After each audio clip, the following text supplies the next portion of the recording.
Welcome, welcome. Good morning. Good morning, everyone. I am Rasheryl McCreary, a practitioner, religious science practitioner out of CSL Palm Springs, and I want to welcome you to New Thought Media Network's Science of Mind and Spirit lecture series. I am so glad to be here with you this morning, and we are going to be diving into one of my favorite chapters, Chapter 1, In the Beginning. So I'm so excited about that. So before we go in and move into our time together today, I would love to start off with a treatment. So I invite you to move within, close your eyes, and settle in with me as we just drop right down into the center of our being. And so just take a nice deep breath together.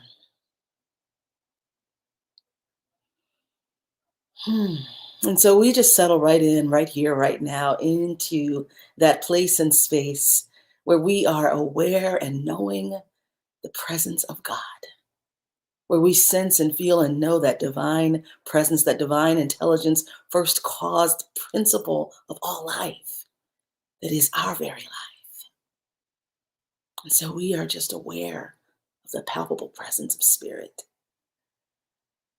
And I speak this word this morning, knowing absolutely that I am a divine and unique emanation of pure spirit, knowing that each one gathered here today is a divine, unique expression of the one, of the one. And so I then know that all is well.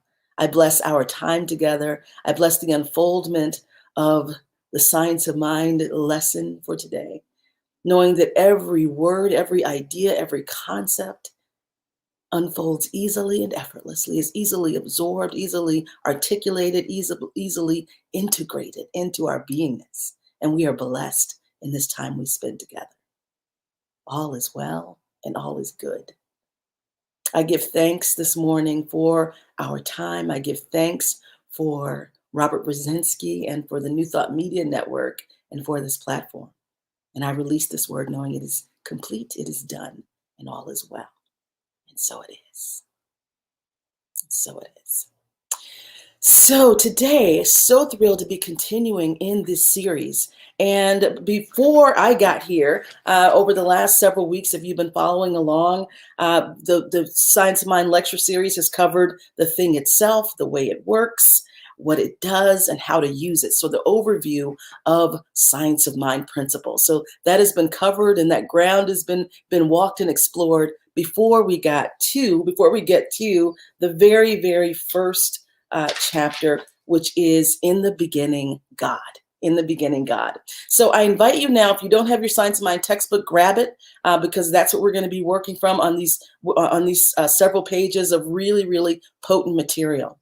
So here's the thing that's so interesting about the times we live in, right? The times we live in right now, we're seeing seeming chaos. And things are just, all of this intense energy, things breaking up, things being born. We're in such a powerful creative time right now.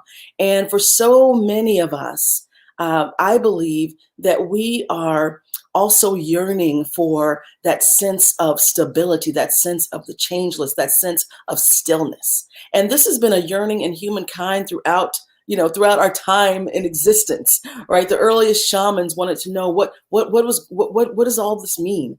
How is life created? The earliest hunter-gatherers, the earliest philosophers are all asking questions about what is life, what does this mean?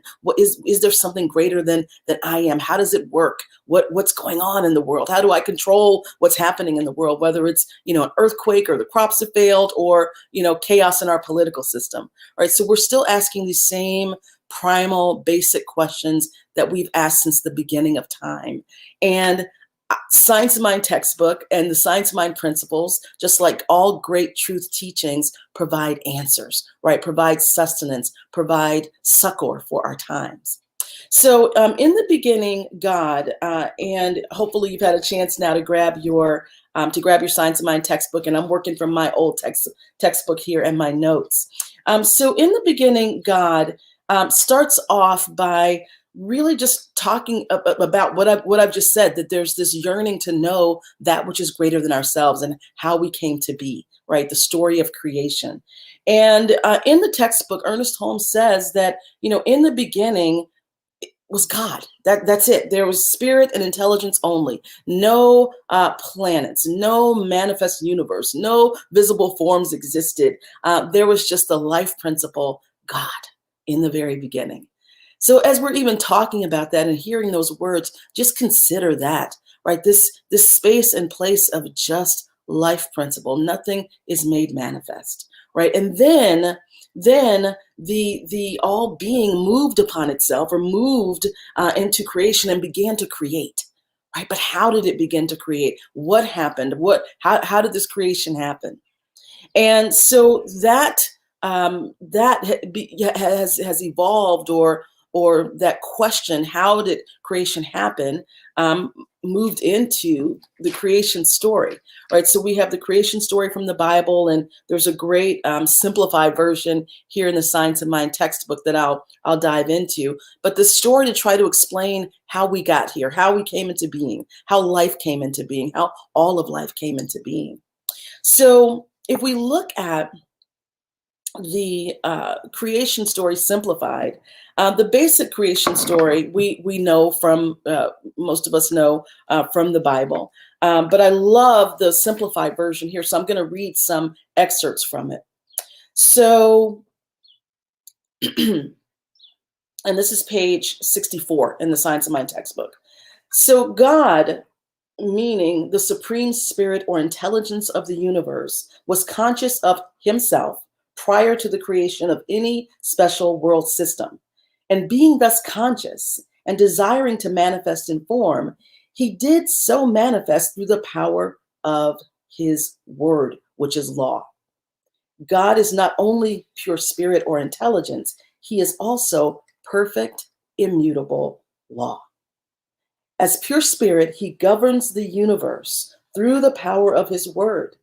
Hence, when he speaks, his word becomes law. The law must obey. The law is mechanical. The word is spontaneous. So God cannot speak a word which contradicts his own nature, right? So it's talking about here how spirit is conscious of itself. Spirit spoke itself into being, right? Spirit moved upon itself. And spirit is all there is. Spirit is the word and the law, all of it. Spirit moves upon itself to create, right? And that is so powerful right now. I think this understanding that spirit is all there is, and it moves upon itself to create as the universe, to create as us, as humans, to create as anything that we see in the world. Spirit moves upon itself. It contains everything within itself, and it moves upon itself to create itself. It is the word, and it is the law, right? The word is the I think he says it's the container, or the form, or the mold, right? And the law moves it into a manifestation.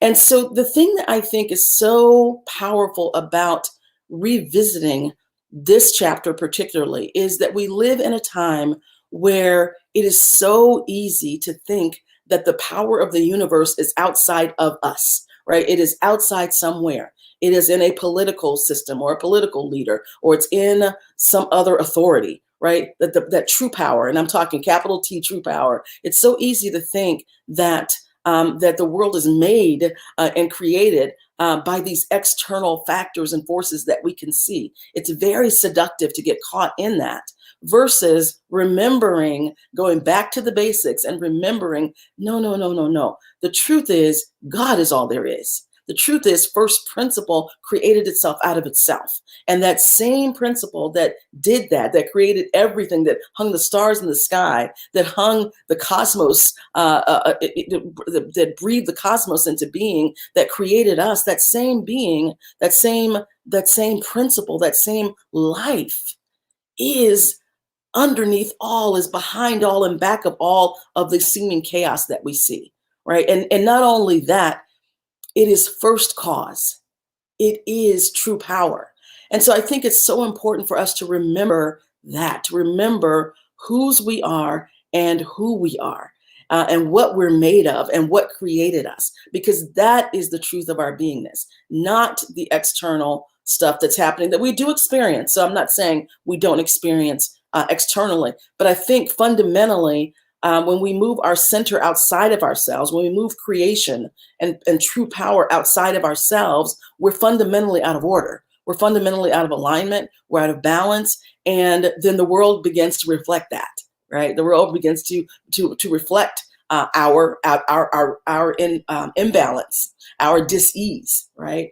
So this is so powerful for us to get back to the basics and remember that God is a whole, is the whole package, is the total package.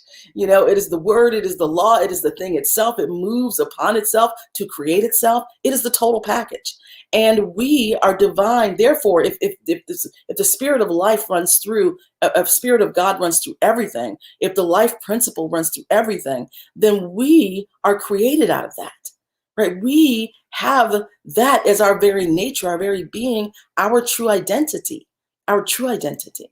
And so once we get ourselves sort of realigned in the truth, then we begin to understand what our true identity is, and that we have, not only do we have access to the first principle, first cause. In philosophy, they call it first principle, or science, maybe they call it that, one or the other. But not only do we have access to it, but it also uses us. It moves through us. It grooves through us. It manifests through us. But in the beginning is God, not man and not something else, but God. So the story of creation, and it goes on to talk about in the story of creation, which I think is interesting. So how man came into being, and it says here, this is page 65. So it says, God made the mechanical universe, the plant and animal life, but this did not satisfy him. He wished to create a being who could respond to and understand him. He could, and then he talks about, so he created a being who had real life within himself, right? And spirit could only do this by imparting his own nature into this being, this being who would have free will, this being who would have dominion over other less intelligent life forms. So he goes on to explain, to talk more about the story of creation. And so, it's set up in a very, very human narrative, this story. And the thing that I think is, again, most important for us to remember is that this thread of life runs through all things, right? The divine impulse, the divine spirit, the power, the one power, the one life runs through all things, So further in this particular chapter, Ernest Holmes talks about, it's called a deep inquiry, and he talks more about how the thread that runs through all religions, right? The thread that runs through all deep religions is exactly what I'm saying. This idea of a divine being, that one life that is in back of all, the capital R reality that's back of all appearance, and the ultimate cause of all things. He talks about how spirit knows itself, how it speaks itself into existence, and the volition that spirit has in creating forms and giving birth to life. And so one of the things as I go back through the Science of Mind textbook, I am also looking for what does this mean right now, right? We are in a historical time. We are in a time that is a big shift in history, a big shift in humanity, a big shift in our country, our world, how we live, how we interact and connect with each other. And so what's really heartening about this, and I've said this before, what's really heartening is when we take this time to really anchor into the Spirit of God, not only within us, but can we also see in the beginning, God, can we see capital R reality back of the small r reality that we're dealing with? Right? Because that's what we're called to do. As religious scientists, we're called to see God back of the reality, back of the seeming chaos, back of the seeming dis-ease, back of even the magnificent creative things that are happening. We're called to see the presence of God behind that, right? That first cause, that principle that is there, that is manifesting in a lot of different ways. And so that is what this chapter really means to me, getting back to the basics, back to the beginning, and then trying to really look at how do I use this? How do I understand this and apply it to what is being lived right now? What does this mean for right now? And one of the things that is really important is doing your spiritual practice, right? Being in a consistent spiritual practice, because in order to really get to the in the beginning God, to get to that capital R reality behind the appearance, to really have a felt sense of that, not just a knowledge of it, not just intellectually knowing it, but actually feeling it, living it, embodying it, is you have to be in relationship. Right? You have to be in a consistent relationship with spirit in order to really understand these words and what they mean right now. Right? So cultivating silence, getting to stillness, even things that are very practical things, like many times I'll say to my clients, when you're clicking on things on Facebook and sharing things on Facebook and involved in that energy, right? It's very difficult if you're caught up in that. If you're caught up in all the swirling that's going on, it's very difficult to get to the spirit, the presence of spirit, the presence of God that is back of the appearance. It's very difficult to really be anchored in and understand the power of God is behind everything, and that's the true power. It's hard to do that if you're engaged and caught up in all the things of the world. So in order to get back to chapter 1, you have to have that spiritual practice that you're doing on a regular basis. You have to go within, move into meditation, disengage from social media, disengage from conversations, disengage from the things that seduce you into thinking that the power lies in man, right? Or lies in institutions, or lies in organizations. So certainly those things rule our day-to-day experience. But what we know is that when we go to first cause, we're in the place of absolute power from which we can then change the external picture, or we can produce or create. Spirit creates a new picture, some new experiences. And so that is really what I want to share today is the Science of Mind textbook is amazing. It is something that we return to time and time again, and we read it time and time again, like any great truth writing or truth text. And we see different things, we sense different things, we feel different things, we read different things, right, for the first time. And the real work, though, is embodying, right, is embodying this text, embodying, truly understanding, not just intellectually, but living and understanding it. When I was a kid, I actually grew up in this teaching. And when I was a kid, I remember my mom, who's a minister now, but I remember her taking Science of Mind 1, I think. This is when it was like Science of Mind 1 and 2, or 1 and 2 and 3 and 4, something like that. It was a different setup. And I remember her taking Science of Mind 1, like, I don't know, 3-4 times, a lot, many, many times. And I asked her, like, why was she taking this same class over and over again at church? And she said, because I understand it intellectually. I want to embody it. I need to know it in my heart, and know it in an embodied way. And that was really interesting to observe that, to observe and understand the distinction between those two.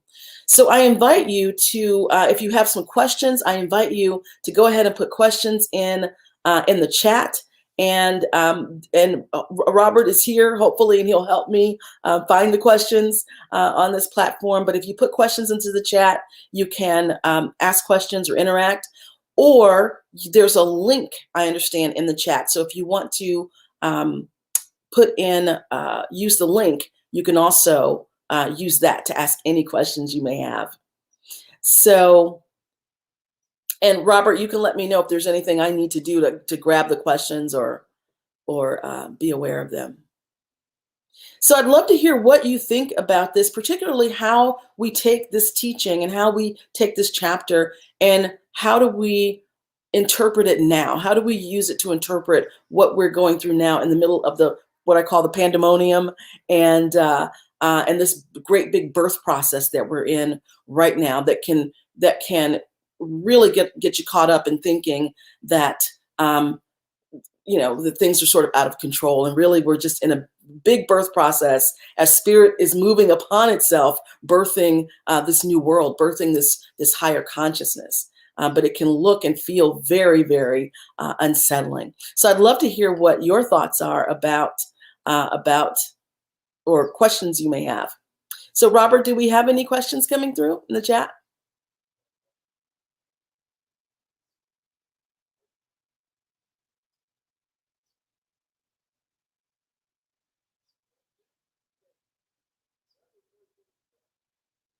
Okay. Well, I don't see any there, and I am through my. Oh,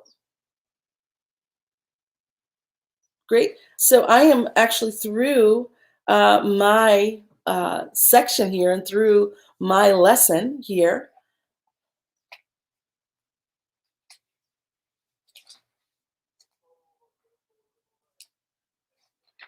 Great.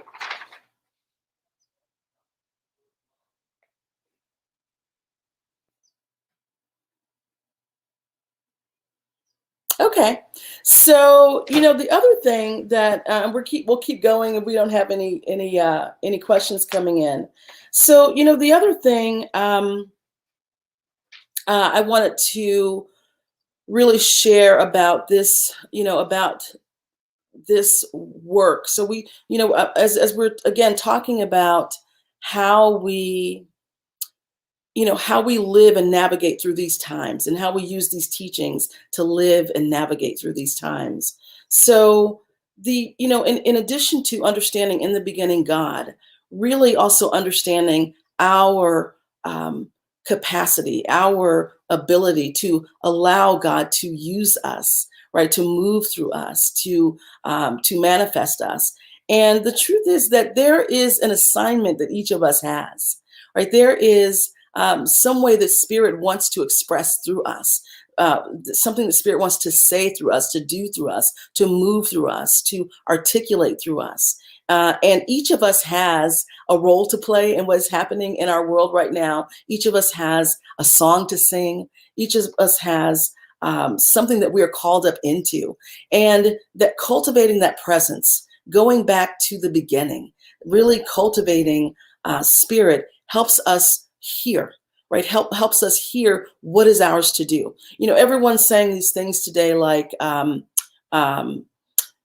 you hear these pithy sayings, like for times such as this, we were called, and be the change you want to see. And we hear these things, and these are great sayings, and they're absolutely true. But it really starts with each of us. It starts with each of us really understanding where we come from, really understanding that God is the basis of everything. God is everywhere present, right? And that we are one with that spark of divinity is within us and we are within it, and that it can use us, and it is immediate and intimate to us, and the one of the other things I think is really helpful, and I touched on this a little bit, but what I find very interesting in these teachings is, what is it we know intellectually or believe, and what is it that we really know, like that we really know. And I reference this in talking about how my mom studied Science of Mind 1 so many times.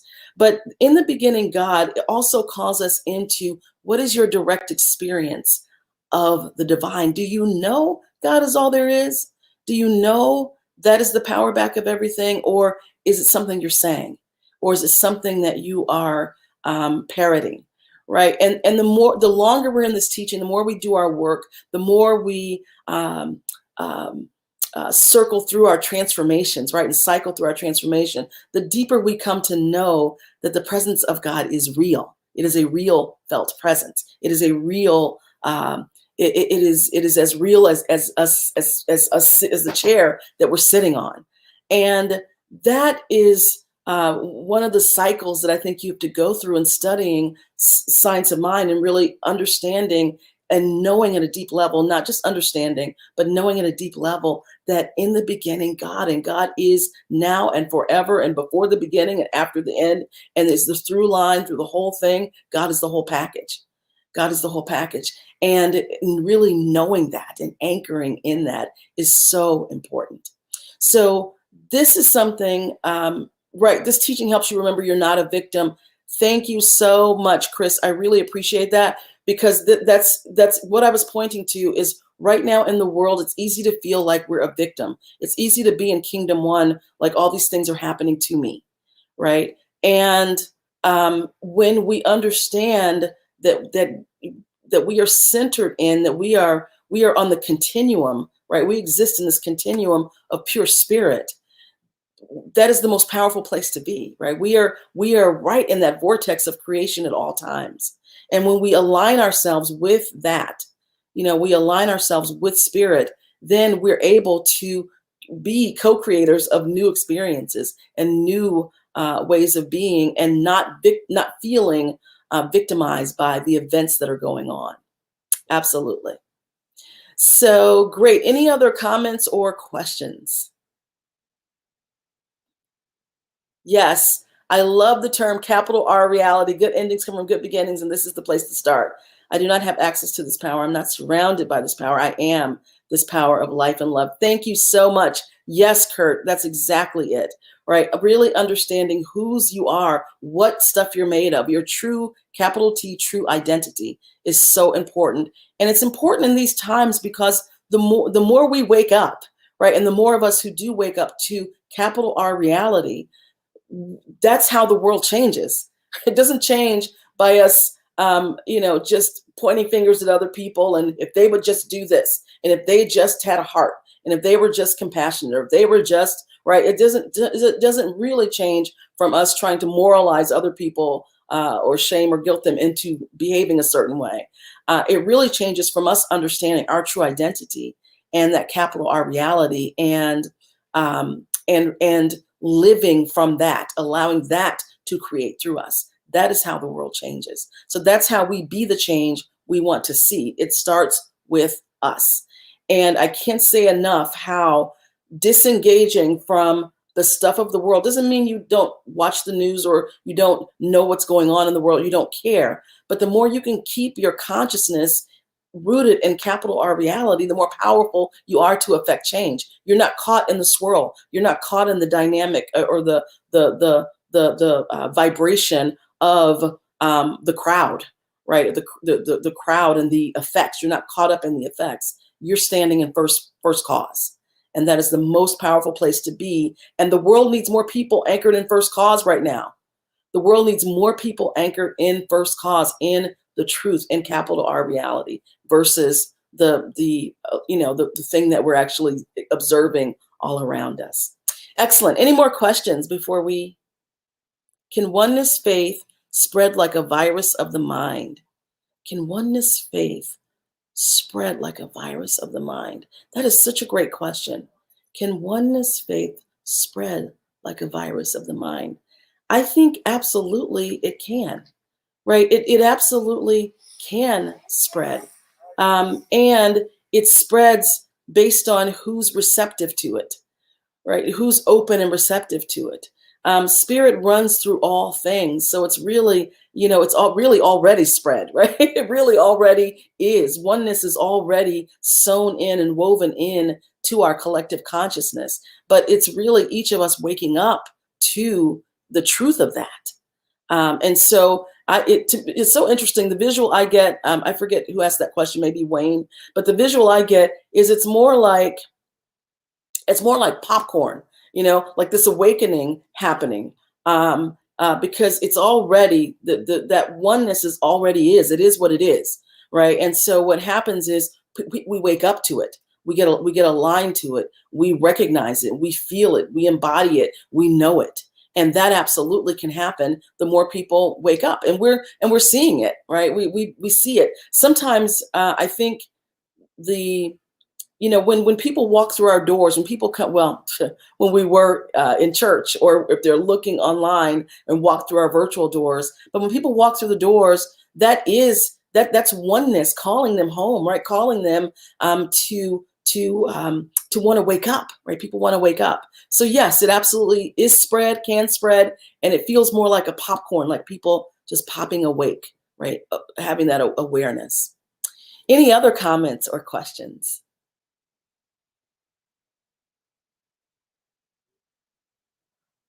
Good morning. Thank you, Reverend Sherry. So good to have you here. Excellent. So wonderful, wonderful. So Robert, did you have any other things you want to paste in here?